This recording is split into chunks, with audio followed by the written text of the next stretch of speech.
Do you have room in your heart and home to provide an infant, child, teen, or all three with a warm, safe, stable environment?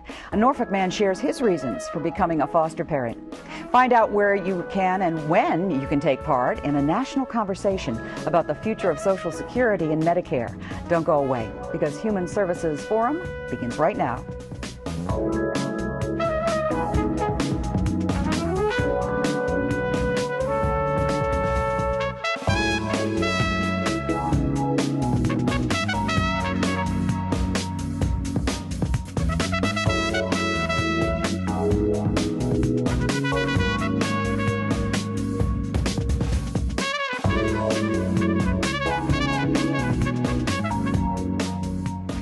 Hi, I'm Jan Callahan. Welcome to the Forum, which today focuses on foster parenting in Norfolk alone.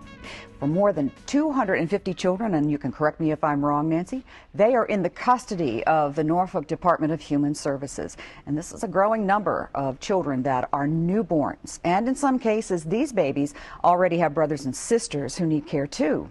Now, I'm pleased to introduce Mr. Leon Williams, who is a foster parent and a co-trainer who works with our own Nancy Brock with our resource development team to help certify that our future foster families are ready and able to accept the challenge. And there are challenges and joys that are involved in foster parenting, indeed. But the bottom line is that we really need people to step up and check this out. Please, you said. So, Definitely. So, Mr. Williams, you have chosen to be a foster parent, and that's a big decision for anyone. I guess maybe once you got into it, you realized it's even bigger decision than you already knew it was. It actually was. My scope of what it meant to be a foster parent was very limited initially stepping in. And when I stepped in, I realized that I stepped into a much larger world and a much larger role. It has actually helped me become a better parent in general. So you have children of your own? Yes. Okay. I have 2 of my own, and I have 3 foster children that I have as well. Wow, 3. Yes. All at once? All at once. Well, one big happy family. I see, one big happy family. Well, and are these siblings? Are these children related, or are they from different families? 2 are siblings, one is not.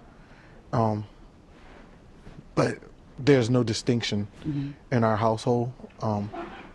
It's pretty cohesive. The kids, they get along. They're just like anybody else's kids in their own home.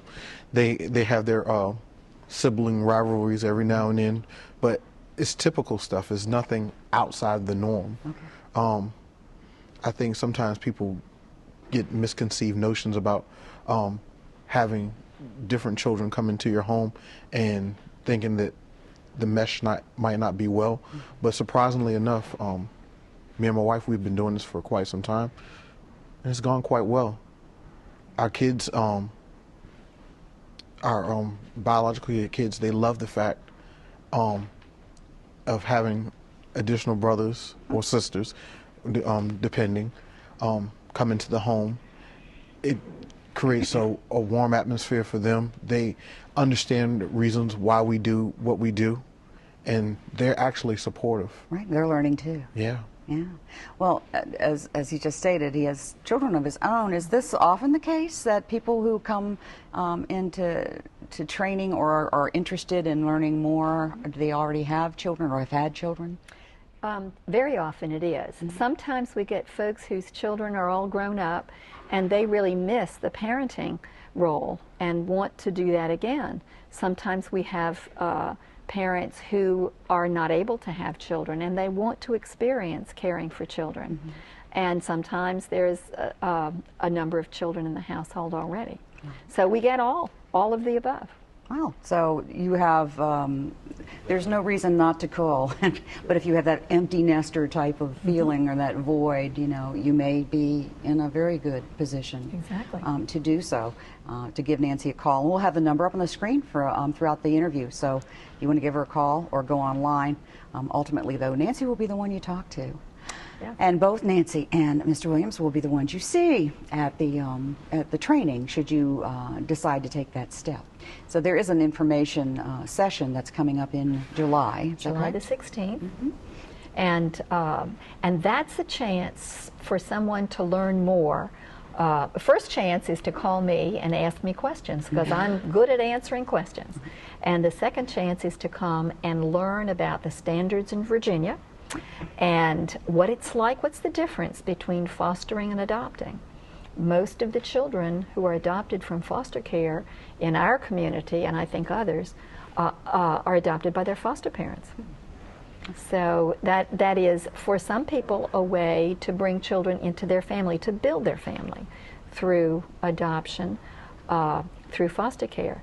But there are not a lot of children who are available outside of that system because so many are adopted by their foster parents. Okay. Although, indeed, there are children who are in foster care who do not end up being adopted. They end up going back to their families, or perhaps a relative will take on that role. And I'm glad you mentioned that. That is the first goal of children coming into foster care, is to go back to their families, to their parents, first of all, if they can correct the things that were problematic, that made the children have to be separated from them. So that's the absolute first goal, is to go back to their parents. The second is to be placed with relatives, so they can grow up in the family in which they belong. But sometimes that's not possible. And in the interim, as a foster parent, it's your job to help them be integrated into your family unit in a way that makes them feel comfortable, safe. And Absolutely. that's work, though. I mean, even though you have kids that seem to be adapting pretty well.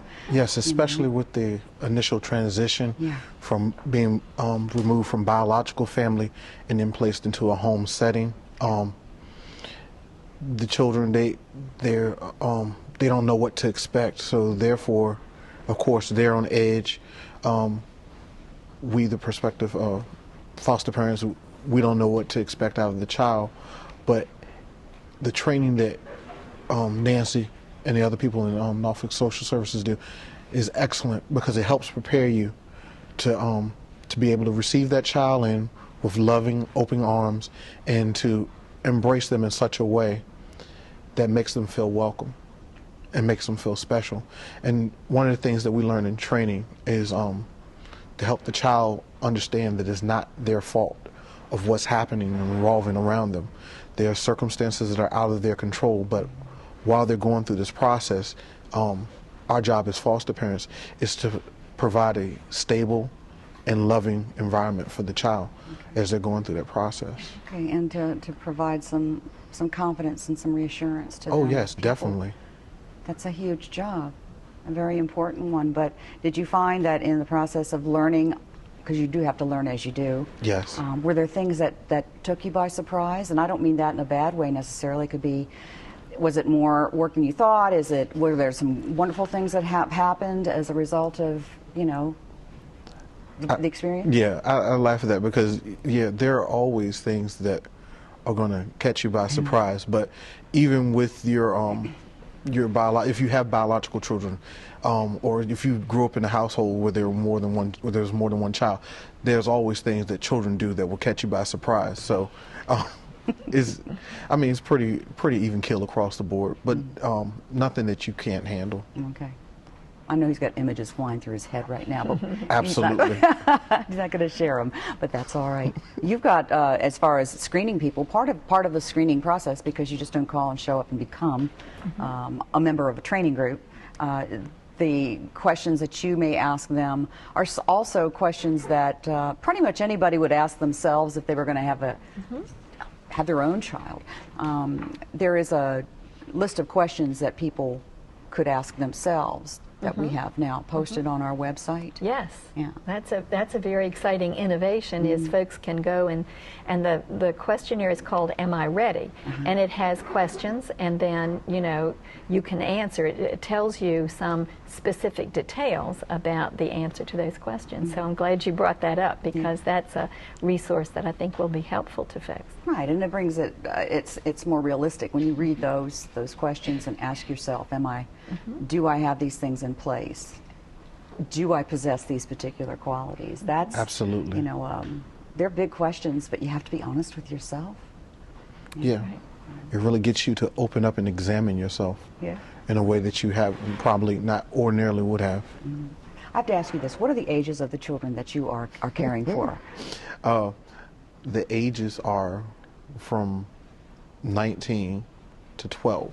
Okay. Wow. You've got a nice teenage Yeah. range there, don't you? Oh yeah. Now, well, actually, the youngest in my house is 10, but and then goes up to 19. So even though there's a wide age range there, I'm sometimes surprised of how well they get along. They never leave one another out. They are very supportive of one another, which is one thing that I love. Is, you know, something that me and my wife, we push for, is that, you know, you support one another, you know, you look out for one another, to give that sense of unity and family structure, and we believe that's important. Because if they don't have that, it makes the transition harder for them, not only for them, but just in life in general. Because they have to learn how to have those people coping skills. They have to have a sense of bonding and connecting with people. Usually when children are placed in a situation, those elements sometimes have a tendency to be lost, and it's important. We in the training, we discuss about loss and about family connections. These things are important. They're instrumental for a child. When a child enters into care and they've lost that family connection due to whatever circumstances that might surround it, it is important to reestablish new connections to help that child to grow and develop as just like anybody else. Right. And relieve some of the stress of that separation and loss, and build them up in a way that is Most assuredly. crucial for them. Whether they were with their family or not, it's a crucial thing. So you're doing wonderful, wonderful work.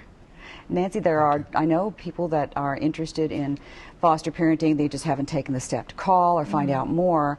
But what, in terms of the children that we have in our care, are we talking about? Are we talking about children in particular age groups that we have a specific need for? Yes, I'm glad you asked that. We have in Norfolk gotten an unusual number of babies into foster care in the last few months.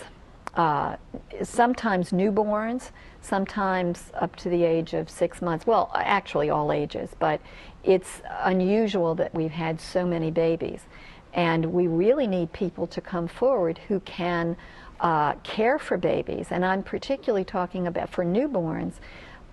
Someone needs to be able to stay at home. One parent needs to be able to stay at home with a newborn for a number of weeks before that child can go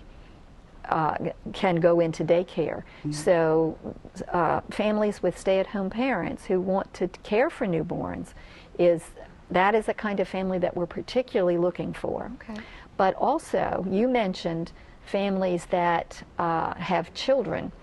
Families, I should say, who can accommodate sibling groups, because from time to time we'll have children 2, 3, and even more, 4 and 5 children come into care at one time. Now, as you can imagine, it becomes very important for children who have lost their parents through this separation to stay with their siblings, who often are their best support system. So we're looking for families also who can accommodate a number of siblings. Okay, so it's a lot to ask, but there are people who do have that capacity. So Yes. Ask yourself whether or not you think that this is something you could handle, and even if you don't know for sure, you should still pick up the phone. Give Nancy a call, and maybe you can get to this information session or the training, which will be in August, where you will meet Leon Williams, who will be there to be a support and to share his wisdom and experience, along with, of course, the knowledge that the training entails, which is a certification program that really covers a lot of the basics. A whole lot. Yes. And clearly you've benefited from it, but you're a good fit as well. So, well, thank you for sharing the information you did, and best of luck in recruiting foster parents. This is your chance to give them a call, 664-6079, and you'll reach Nancy, or go online at www.norfolk ms.gov/human services and go to foster care, and you'll see the questionnaire. Am I ready to become a foster parent? And ask yourself those questions and just see if it might lead you to a very new and a very good place. So you're going to be helping some kids who could really use your support. But thank you, and thank you for what you do. You too, Nancy. Thank you. Thank you. All right. Well, if you're anxious and confused about the future of your Social Security and Medicare benefits, it's time to get involved and have a say. After all, you've earned it. We'll be right back.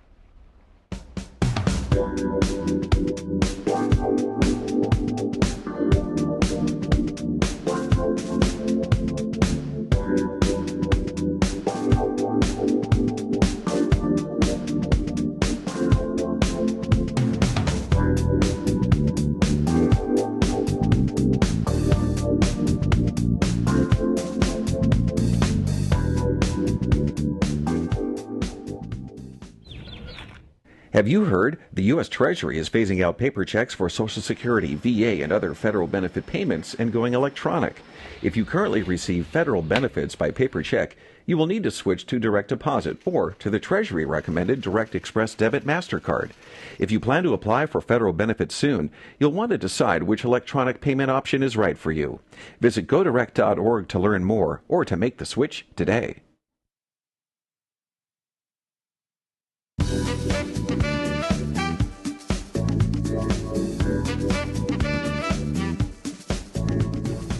Social Security, Medicare, what do these benefits mean to you now and in the future? And what does it mean for your children?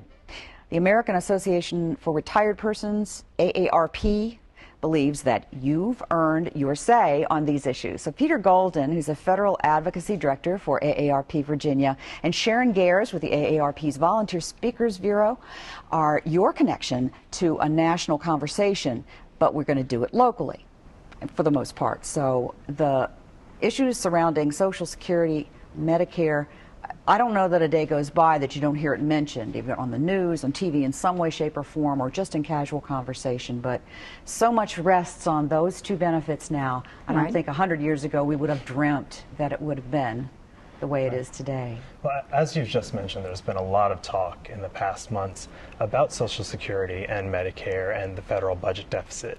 And many members of Congress would like to bridge the gap by making cuts to Social Security and Medicare.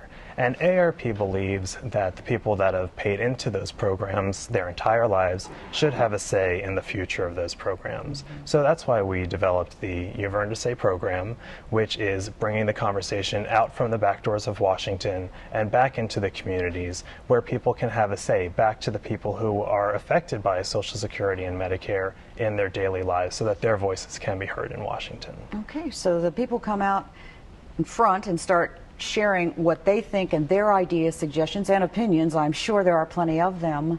But how does this work? So are they meeting? We're going to have different venues. We're going to have, if anybody is interested in hosting an event, we would come in and we would give them some basic facts from the Social Security office and the Medicare office on how things, what percentage of people have it, what demographics on who actually receives the benefits. And then we would ask them some questions. Our whole effort this whole next year is to get information from the people and let them have their say. So we're going to ask them a question, they're going to give us answers. And it may be in the form of a survey, or they can go online to earntosay.org and fill out a survey. And then we will capture comments. We'll give them open-ended questions, let them capture comments, and then we will consolidate them at the state office or at the national office, however, and then we'll come back another time. It's multiple phases. So once we get through the first phase, we'll come back in the second phase and we'll tell them this is what we've learned, this is what you've said, and your recommendations for fixing it. So we're asking the public, instead of coming out with a policy, we're actually going to them and we're saying, what would you do? How would you fix it? And what are your comments on it? And we feel like this is the best way to serve the population, and it's not just 50 plus, it's anybody that's interested in coming to any event. And I'm a volunteer with the Speakers Bureau, so if it's in the local area here, I'll if I couldn't come, one of my colleagues would come. But we would make sure that we could do everything we could to help you. And also we'll have tables at events. If anybody's having an event, we'll have a table and we'll be more than willing to hand out. We have surveys, which I forgot to bring one, that are postcards, self-mailers. All you do is fill out the answers and then you have lots of room to write in your comments. And we'll help, and then we'll present them to Congress, or you can send them to your congressperson, however you want to do this. Oh, good. So, We've got Sharon's name and number on the screen, so now they're going to be called. Yes, Just so you know. And then also there is a website that you can go to, www.earntosay.org. .org, yes. And so you can find out more about the whole campaign and what is involved in this, and perhaps, you know, which option, because I think there are a number of things you can do that you can choose from.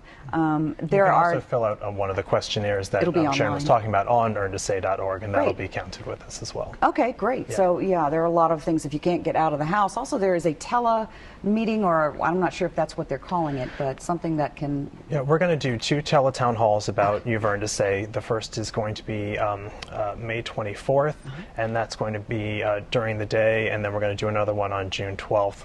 And what we do is we just do an outbound dial to our members in Virginia, and again, it's to reach a broader audience for the people who can't necessarily make it to one of our events, or who aren't participating in our chapters or one of the events that Sharon or our Speakers Bureau are attending. Just to give them the opportunity to hear the facts about Social Security and Medicare, and once again share their thoughts in this initial phase of You've Earned a Say, so that we can collect that data and get it back to the decision makers in Washington. Yeah. One of the things Sharon's mentioned is that, you know, it doesn't really matter what your age is with these issues, because they do affect such a huge number of people who are employed or are on, I imagine, disability. There are all sorts of possibilities here, and so if you're 25 years old and you're just starting a job, it can have an impact on you that that's just as important as it is to somebody who's just ready to... And there are many different reasons that people are on Social Security, and you have to pay into it for a certain amount of time to in order to receive the benefits. But one of the great things about this initial phase is one of the questions that we ask in our listening sessions is, how confident are you that Social Security will be there for you when you are ready to retire? And when we ask our 50-plus population and our members, we have a fairly high number of folks who are confident that it's going to be there because they're already collecting on the benefits that they've paid into.